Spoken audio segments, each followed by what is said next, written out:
Hey, everybody, welcome to Copeland's Corner. Our our host, Brian Copeland, is out with a heart surgery. What's that? That's what you call it. One of those heart surgery things. So he had a valve, so open heart surgery. So he's going to be out of commission for a little while. He is at home. He is better. He is in pain, but he is, but he's communicating with us. As you probably imagine, anybody having heart surgery, it's not a skip in the park. It's not one of those inpatient procedures. So I'm not looking forward to mine. So anyway, we wish him a quick, speedy return. And in the meantime, I'm Tom Sawyer. I'm your guest host. And I'm also one of the producers of this wonderful podcast that you're seeing today. And then we need to mute Jan. Is it still echoey? Yeah, you got to echo. Just Maybe mute. because I joined from the Zoom and not from my browser? I don't know. Yeah, we're live now, Jan. Hi,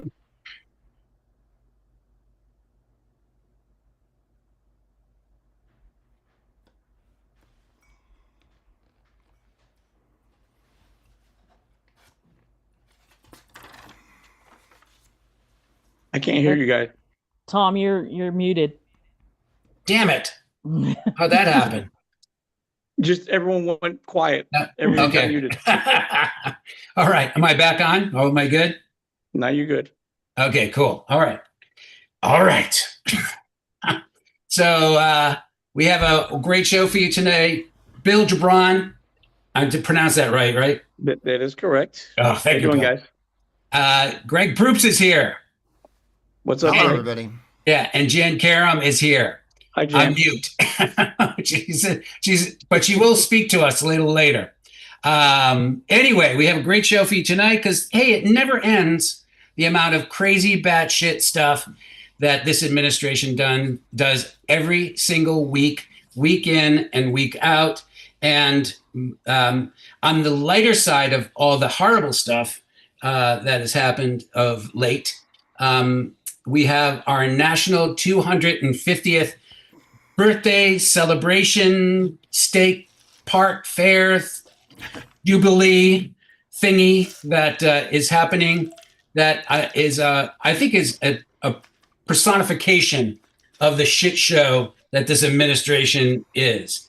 It is a daily hilarity that, especially with Fox News being there and being live and showing the massive crowd behind me, and there's always about less than 100 people for miles, and because it is a mile and a half, right, of state fair, and so I guess my first question is going to be to Jan, and I'm going to say, how much of the state fair that you've seen have you enjoyed?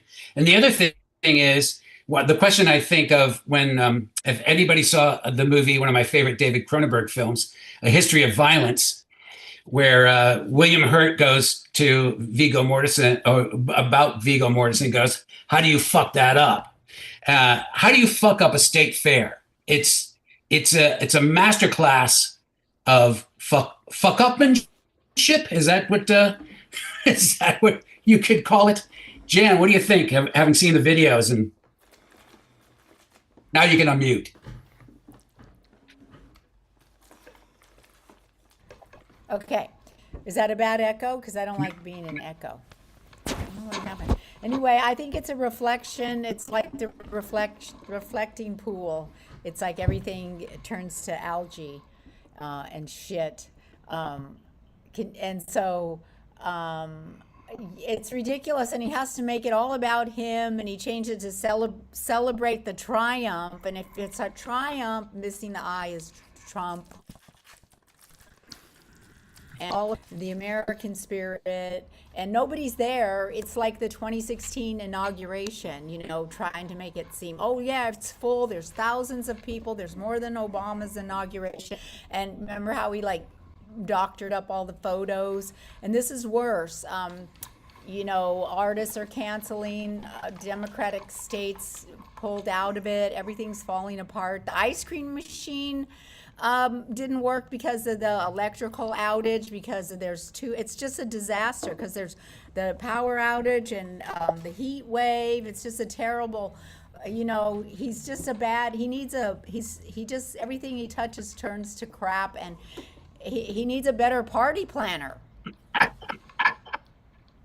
It's stunning when you see it.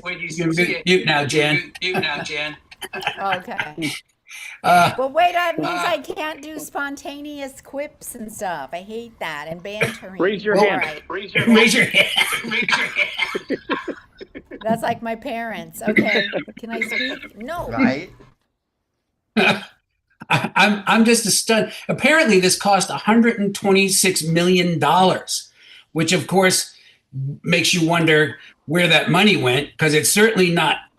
I don't even know if there's like $5 million out there that I've seen. It's a Ferris wheel and some booths and nothing.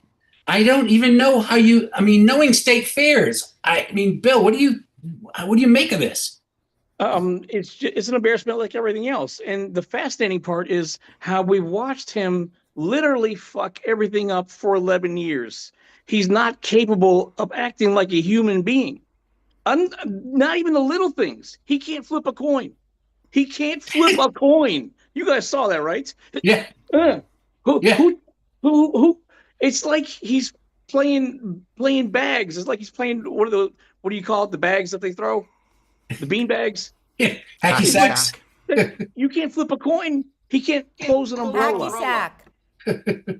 Like he cannot do anything like a normal human being. Like it's fascinating how they just dismiss everything he's done. Like, I'm sorry, but the second you say you lowered drug prices by 1,200, 1,300, 1,400, 1,500%, no, you didn't, and it's not even possible. But not only that, he kept on saying this. I know. Four different times. You It's the cannot ultimate. lower the price of something by more than 100%. It's not even possible, and no one even tells him. His staff doesn't tell him. His family doesn't tell him. That's not possible. They doubled down. RFK Jr. He's like, well, if you think about it this way, I'm like, oh, shut up. Stop trying to rationalize this. It's not even possible. And he didn't do nothing. This is dumb. We live in this stupid place, people. We live in this stupid place. I go to the Marin Fair every year, and it's packed. Every year it's packed. And I would say it's okay, like, as far as fairs are concerned, there are cooking exhibitions, and there are art exhibitions, and there's the, you pet the goat, and, the fair, and there's like 25, 30 rides. Like, most of them were good, considering, you're paying an outside company to come in with their carnies and everything like that. Every other booth has a guy with 3 teeth.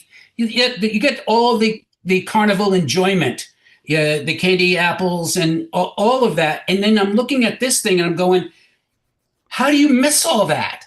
I know you're a big state fair guy, Greg. What do you miss? I grew up at county fairs. My father was a degenerate gambler, and so I've been to every county fair in the state of California and the State Fair of California many times, not to mention other county fairs. Well, this was a boondoggle. The Smithsonian had planned on putting this on, and they had a $250 million budget, and they were going to put on a legit fair that had, exhibitions from all the different states and real live entertainment, like people you've heard of and stuff, not Vanilla Ice doing one song, or whatever. They've got Dean Cain playing the flugelhorn or whatever they had the other day that was something repulsive. And they took it away from them and took all the money. And that's what this is. It's another rip-off boondoggle. He really, I can't remember the name of the, is it Cory Doctorow? Enshittification, the word, where everything gets worse and worse and worse. His goal is to reduce us to that level of like Russia, basically. And with the willing participation of the Republican Party. And this is just one more indication of it. Like Tom, like you said, it's the easiest thing in the world to put on a giant county fair. They don't even have deep fried Snickers or funnel cakes or anything that you would have at a regular fair. It's a disaster. And that's how he wants it. especially for MAGA, not having deep fried Snickers or funnel cakes Right? for MAGA, for I people saw that they the had size of a pretzels. bus. They had pretzels. I saw one lady bought a pretzel and a lemonade and spent $22. Yeah. Oh my God! Well, that's a core. Yeah, but was it a gold pretzel? Now I guarantee it was rock hard. It was like I guarantee there's nothing quality about it. Well, you got to Guaranteed. figure too. I mean, I've been in the food industry. You have if you're a vendor and you're figuring there's probably going to be about 20 million people coming through this thing because that's what they told us. Or let's say they said 5 million total for because remember this is going till July 10th. It's already going probably 5 days longer than the average county fair normally goes.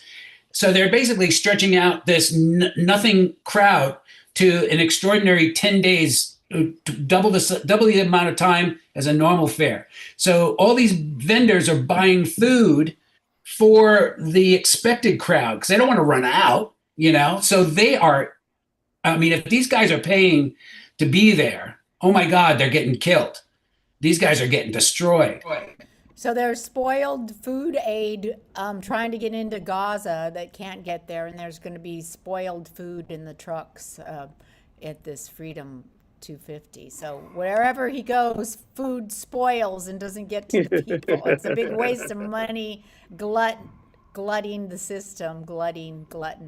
One thing. Oh, sorry. Go ahead, Greg. Well, one thing you can be certain there, this administration or whatever they are, this clown car is incapable of doing is spreading the least amount of joy. They're literally incapable of making anyone happy at the most primal, basic cellular level. They don't know how to make people smile. They don't know how to make people laugh. They can't get any entertainers because we're down to Rob Schneider playing the panpipes or whatever, and it's really it's really dismal. And that's part of this. And that's, I think, what wears on all of us because we're, of course, sexy, sophisticated, chattering class social media people. And we like to have fun and laugh and have, maybe have some good food or something. That's not something they're involved with. Like Bill said, he's incapable of the smallest human interaction. He's capable of rage and sexual assault and stealing and very little else. There's not a lot going on. I've had psychopathic relatives who were more fun than this guy. We've all had psycho's a bad name. That's the thing about it. Totally. The thing that the new thing I heard this morning was that because he wants to give a speech in prime time, like at 9 o'clock when the normal fireworks goes on, the fireworks aren't going to go to 11 o'clock at night. Now you're a parent and say you go, screw MAGA, I don't care. My son wants to see fireworks. I'm going to take him to go see the fireworks. And now not only is it at 11 o'clock now, but it's also there's a 50% chance of thunderstorms after 2 o'clock that day because it's going to be 106 degrees out there. So good luck enticing people to come out for fireworks, which is the only enticement. You mean we get to see another 2-hour-long Donald Trump speech? How awesome. And if you're not into that, which is most of the East Coast, which is where everything is near DC, MAG is not going to be traveling to DC, for the hotels and for 11 o'clock fireworks. So it's going to continue to be a disaster because the guy who's at the head of this has no clue how this works. I'm sorry to cut you off. No. They were leaving during his speech just the other day. 18 minutes in, hundreds of people are walking out, and you hear him over the speakers. I lowered drug prices by 400, 500, 600. I'm like, no one came for this. Do something. Instead of having anyone of talent, he headlined himself, and he opened. Well, because he had to make it political. Then you see Obama's grand opening of his library, and these Stevie Wonder's there, for God's sake. U2 is there. Bruce Springsteen is there. This guy can't get Vanilla Ice to stick around.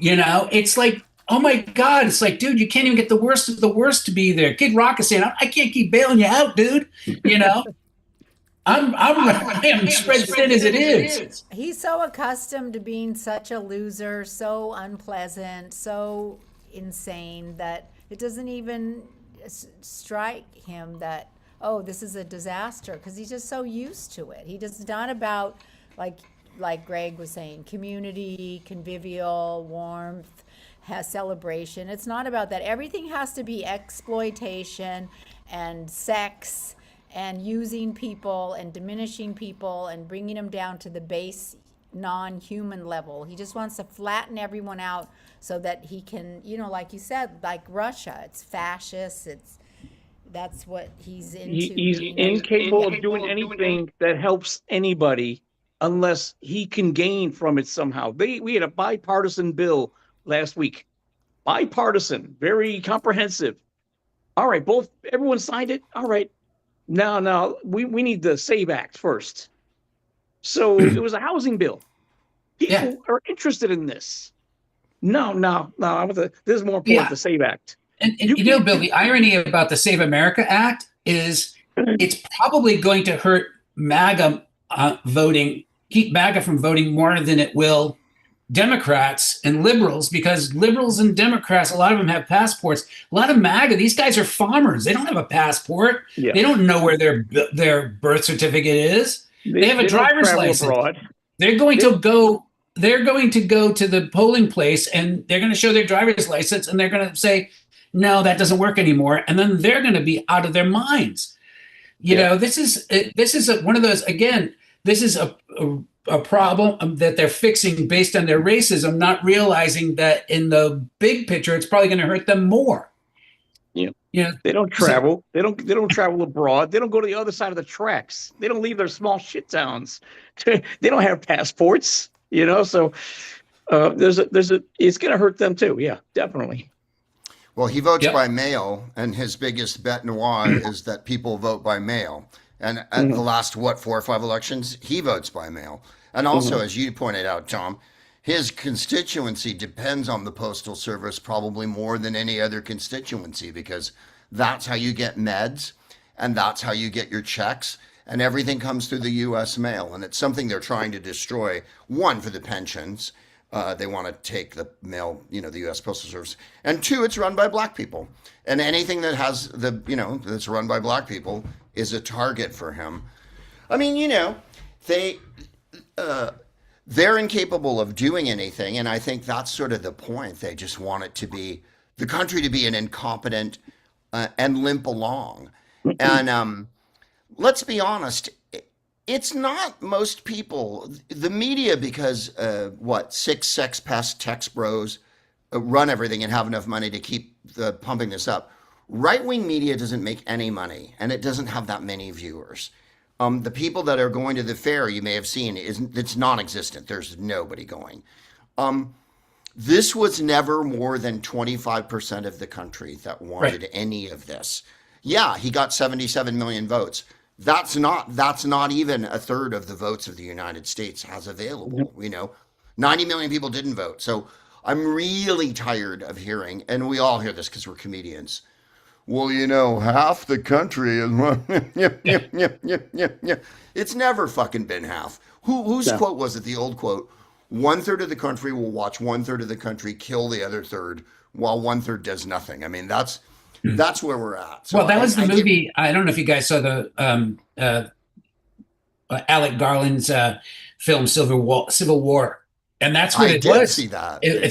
It's an amazing movie because it literally has that, where you have we have states that are in the president's corner and states that are fighting, and then another third of the country that's literally says we don't see anything, we're not taking sides. They try to live every day. They try to live like everything's normal. They're just closing their eyes, closing their ears, and they don't want to get involved. So, and that's, perfectly encapsulates what this country is. It's like a third of this country just would rather, they're just looking at their watch going, when do I die? I die, right? I'm going to pass away, correct? This ends, right? This all ends pretty soon, sometime, right? They're just too cowardly to throw themselves off a bridge, or take an overdose of something. They're literally just cattle. And so that's our fellow Americans who don't vote. That's my high opinion of them. So, Bill, Yes. You have been on a rampage lately about our Supreme Court's, upholding our 14th Amendment, which I didn't even know that they were able to vote on. I thought we had a whole process. If you want to change any of the constitutional amendments, that there's a whole process that we go on. But apparently 6 justices, because it did win. But the scary part is 3 justices voted against our Constitution. And we can all guess the 3. You don't even have to look it up. We can all guess what 3.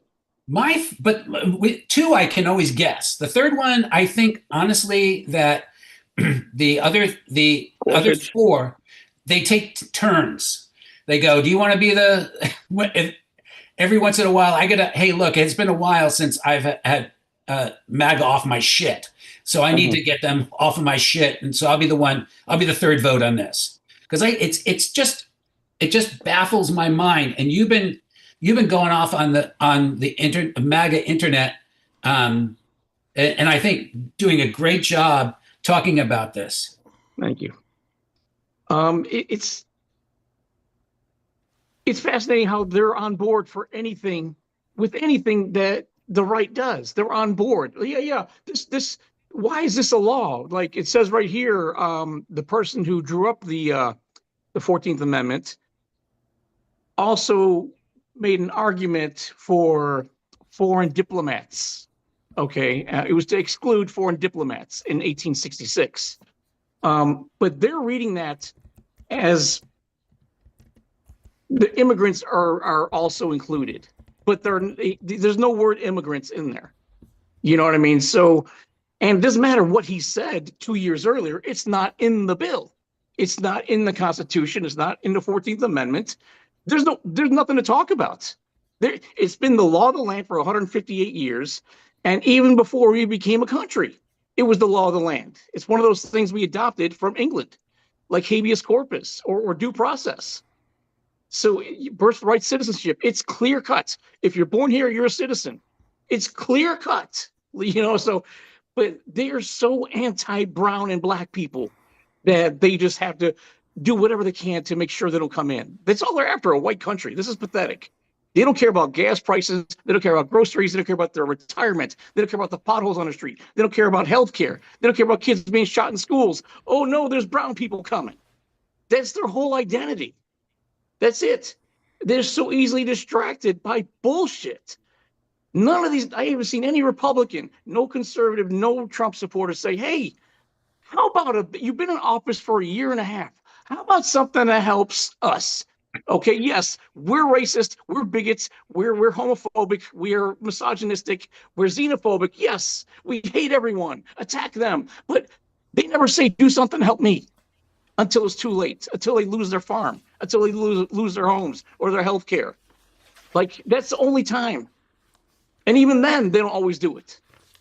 It's insane. Like, dude, and now they're bashing Mom Donnie to death.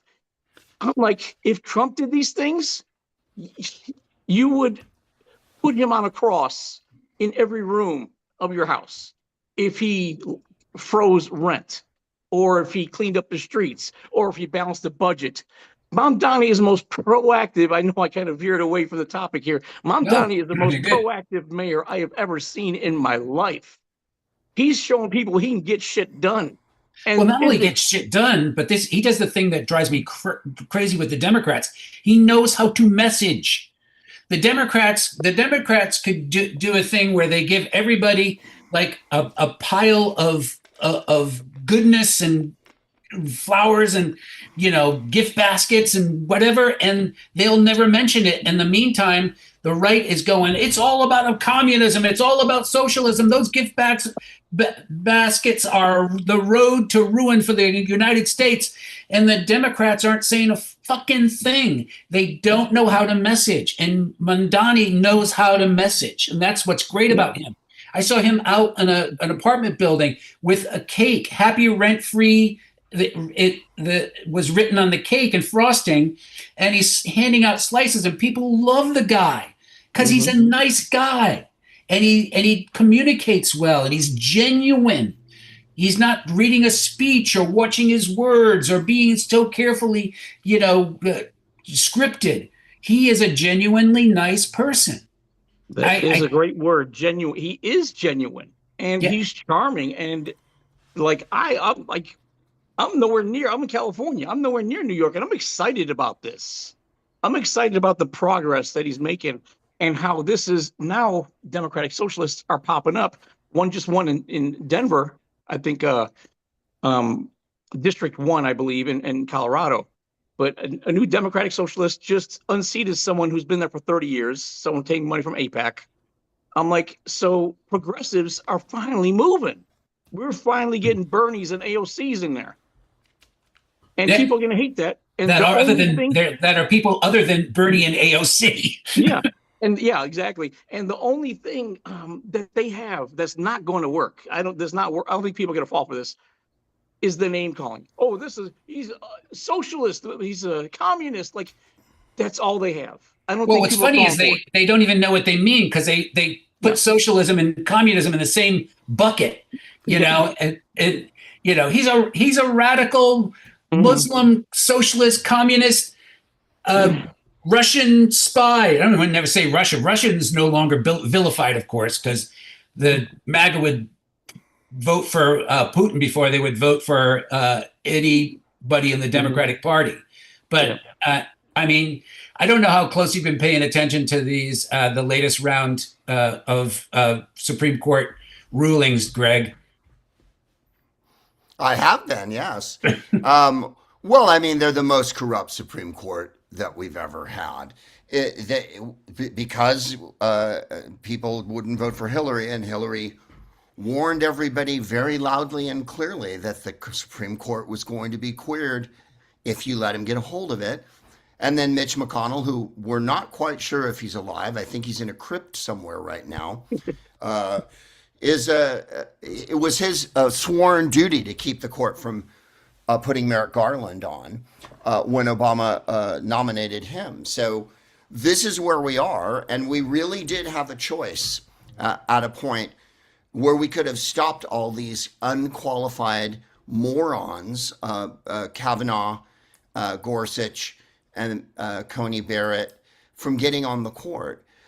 You let a Democrat in there and they appoint people like, I don't know, Ketanji Brown Jackson, who wrote The Dissent, where she was extraordinarily articulate about slavery and race in the United States, as Bill was talking about the 14th Amendment. If you read the 14th Amendment, the first sentence of it says, if you're born in the United States, you're a citizen.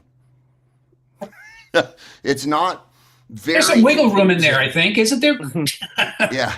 But I mean, this court they'll do anything, literally.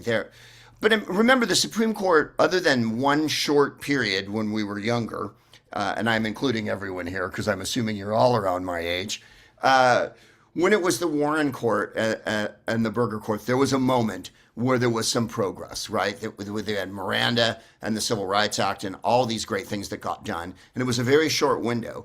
Largely, the Supreme Court has been there to block people from having rights and to reinforce white supremacy, which is their only goal.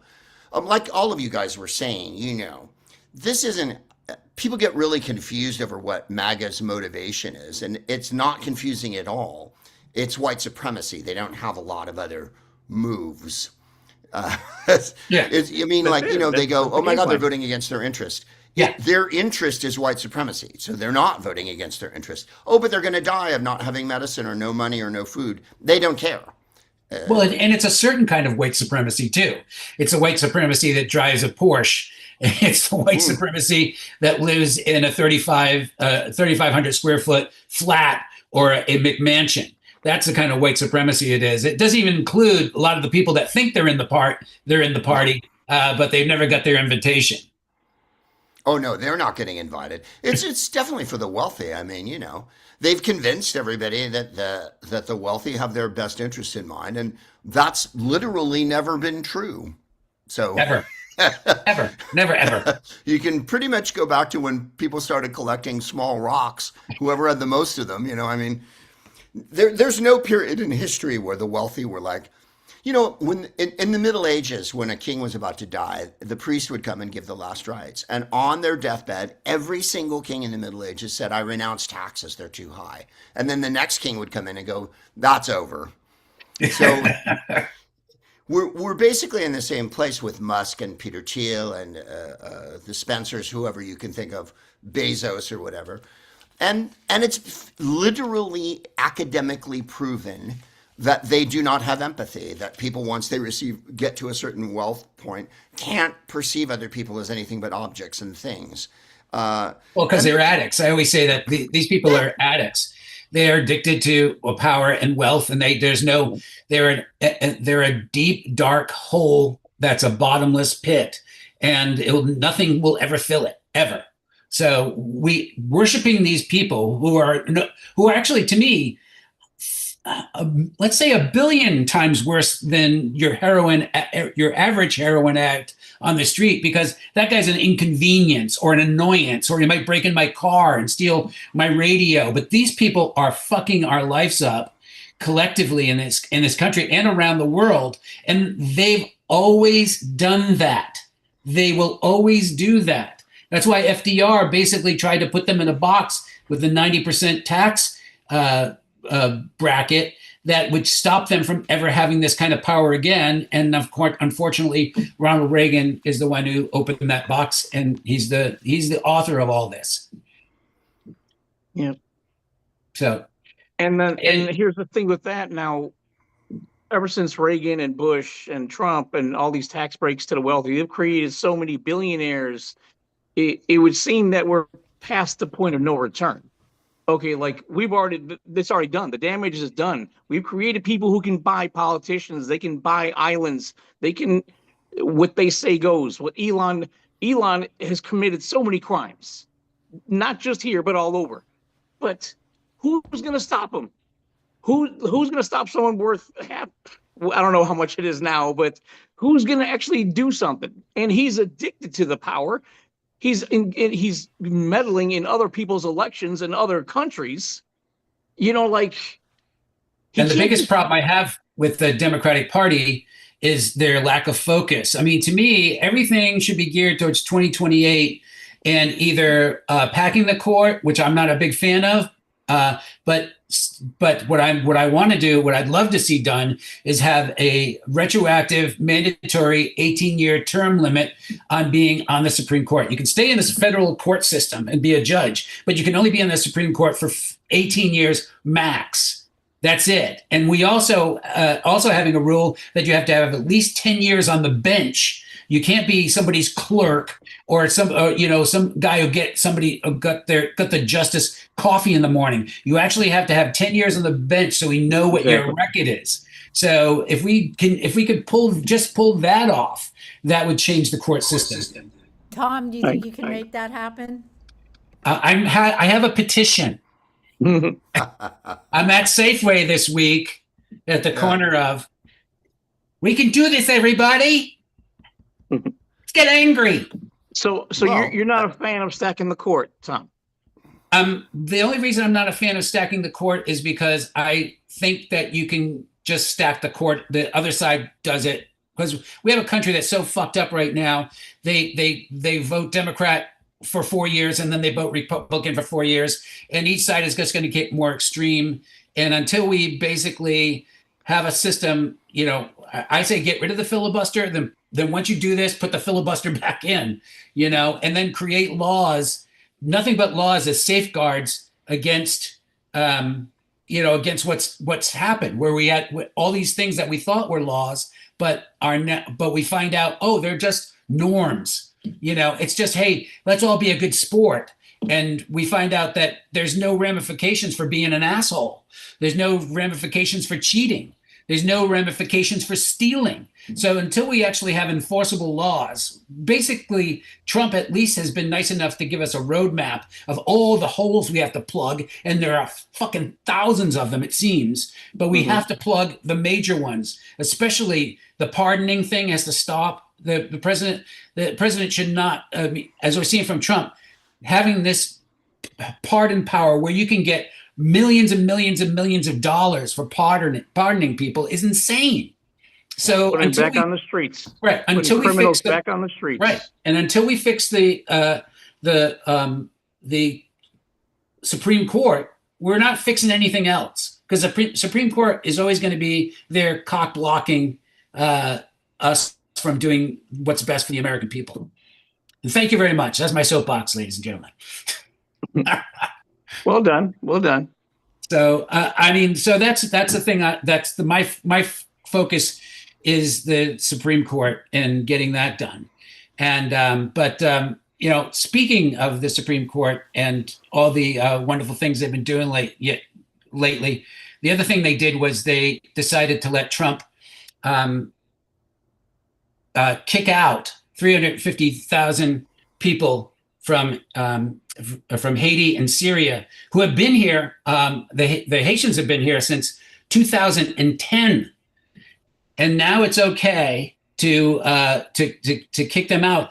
And can you imagine, especially in communities that these people have been settled into for a while, the damage that's going to do, not only with ICE in there, but these people have been there for 15 years, the jobs they've created, the businesses they've opened, the community that they're going to be ripped out of. So Greg, I mean, I was just wondering if you've seen anything of that, looked into it at all, or? I personally haven't yet. The Haitians were eating cats and dogs all over Ohio a couple of years ago, and it was creating kind of a situation. The Supreme Court has famously supported segregation, Jim Crow, putting Japanese people in internment camps. Their record is pretty much consistent with what's been going on in America for 250 years. As I said, there was only a brief period where there was any hope at all.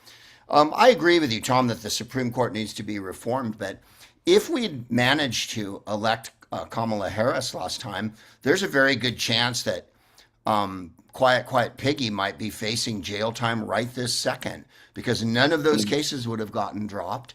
And that includes the Florida case that Eileen Cannon barred, and of course all the cases in New York and Georgia and whatnot. And the judge would have sentenced Trump for his crimes.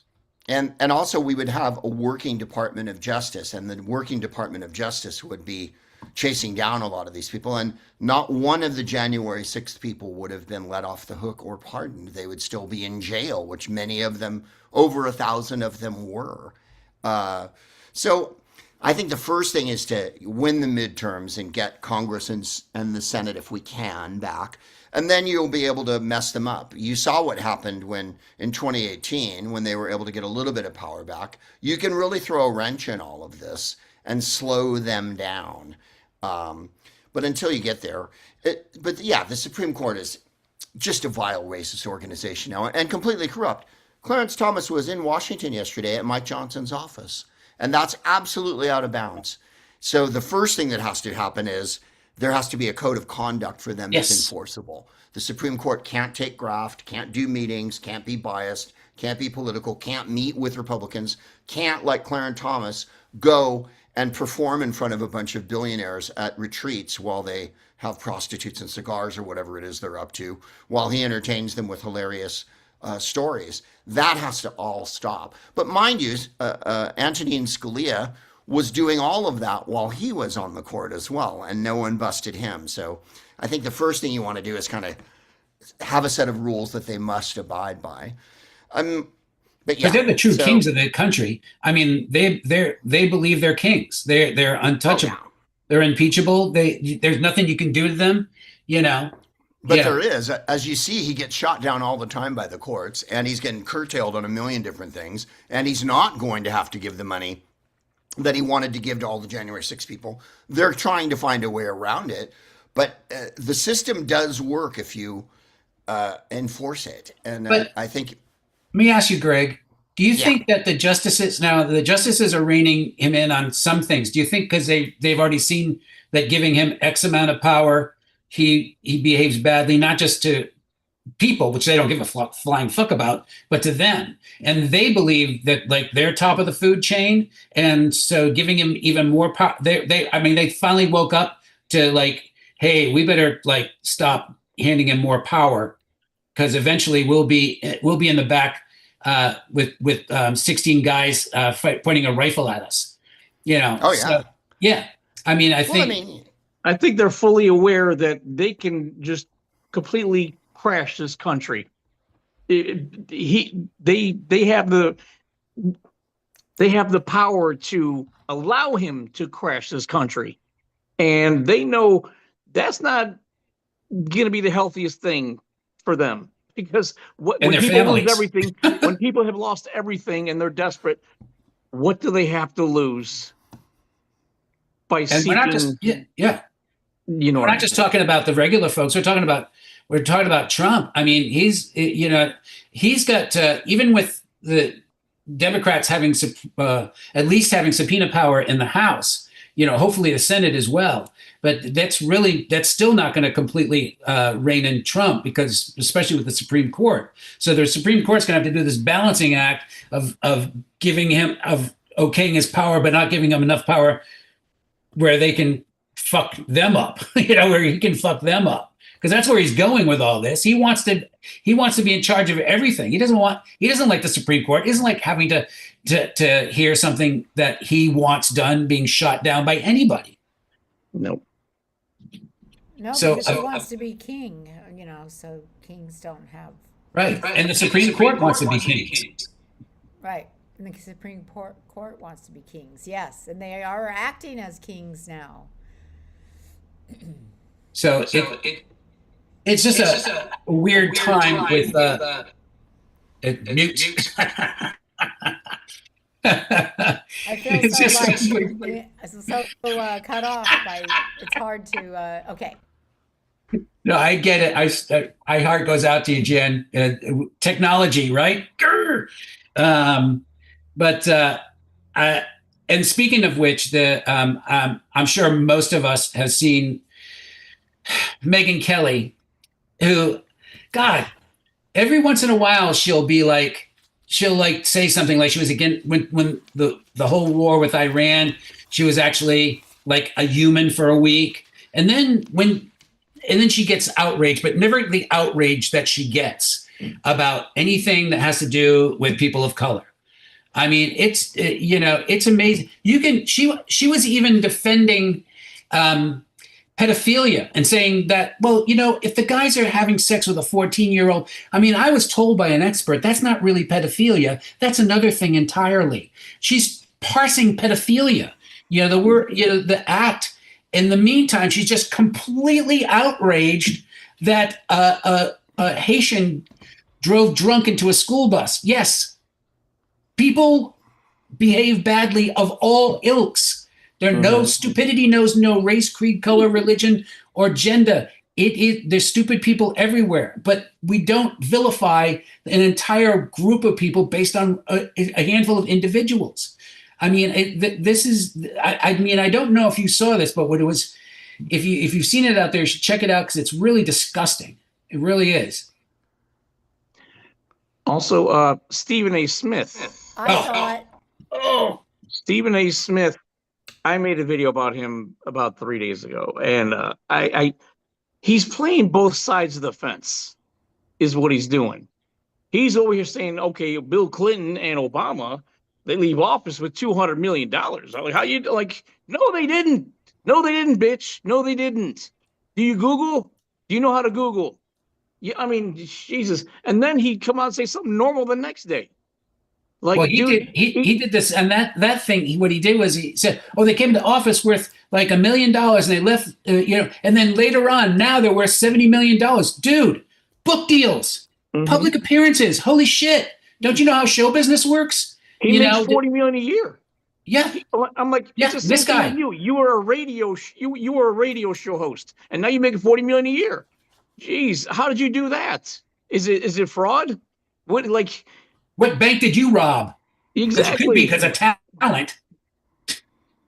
It's just insane. Like, dude, like no one's gonna vote for you on the left or the right. Just Yeah. go away. You're so annoying. Yeah, he's astonishingly shitty. Ugh. Megyn Kelly has always been an insane Nazi. And when NBC tried to elevate her and gave her show, and the first person she had on her show was Alex Jones, that ought to tell you a real lot about where she was coming from. They've tried to fob her off as some sort of representative of the mainstream. And let's be honest, she's blonde and thin. And that's 100% of what's going And on. she's had a lot of plastic surgery. Because she told us that Santa Claus couldn't be black, which is like saying Bigfoot can't wear hats because it's after Labor Day or whatever.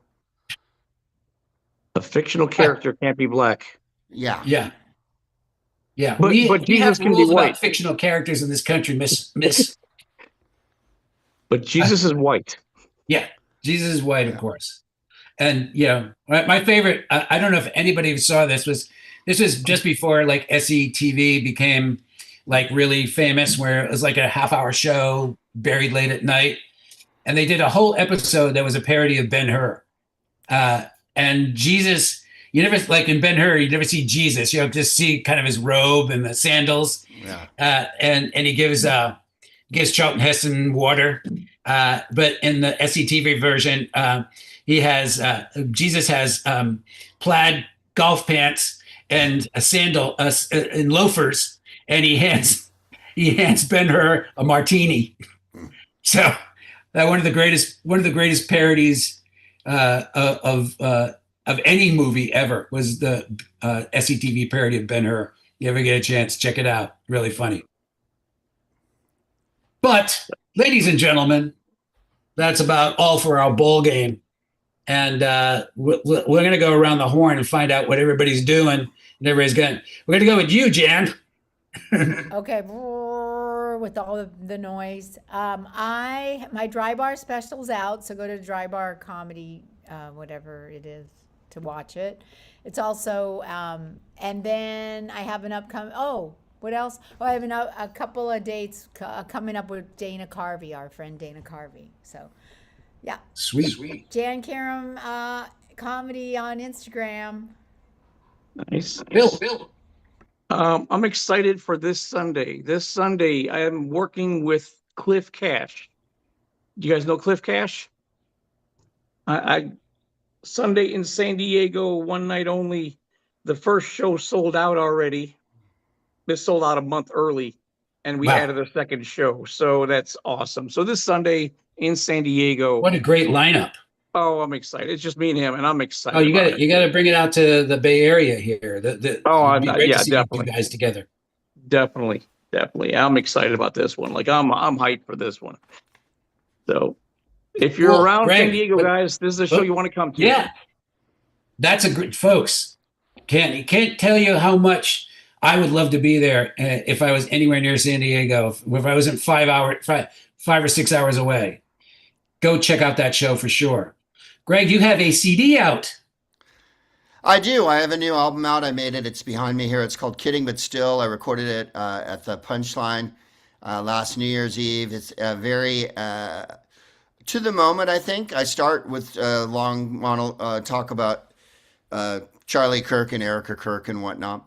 And I think the line that people like the most was, when Nazis die, it's funny. And if that hurts your feelings, so be it. I improvised the album, so it's out now. You can go to gregproops.com. I'm also doing Brian Copeland's gigantic outdoor concert. That's on Saturday the 18th. We're in San Leandro. I'm sure Copeland's Corner will have some info about that. It's me and Cope and I don't know who else. Tom Rhodes, Laurie Kilmartin. I can't remember. I know that gig. It's basically a Cobb's lineup from 1999. And Of course, I'm on the road with the Who's Line guys. We're having a little break now, and we'll be back in August. And if you can go to whoslive.com, it's me, Jeff Davis, Joel Moe, Ryan Stiles, Laura Holland, Gary Anthony Williams, and we do improv on the road. So I've got all those things. And the Greg Proops Film Club. The next one is on the 30th. We're showing The Game. So all that's at gregproops.com. I just watched that recently. Michael Douglas, Sean Penn. Awesome. Yeah. Can I do All my right. answer? Can I do my answer again? Those were better than mine. All right, Go to everybody. Dry Thanks so Bar. much for being here. Thank you, audience, live Love audience. to Brian. Love to Brian. Yeah, much love to Brian. Get well, Yeah. Brian. He's gonna watch Get well, this. Brian. All right, take care, everybody. We'll see you next Take time. care, guys.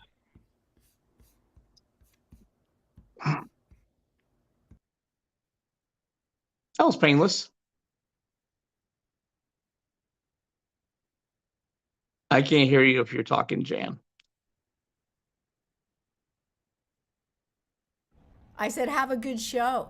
Oh, thank you. It was nice seeing you.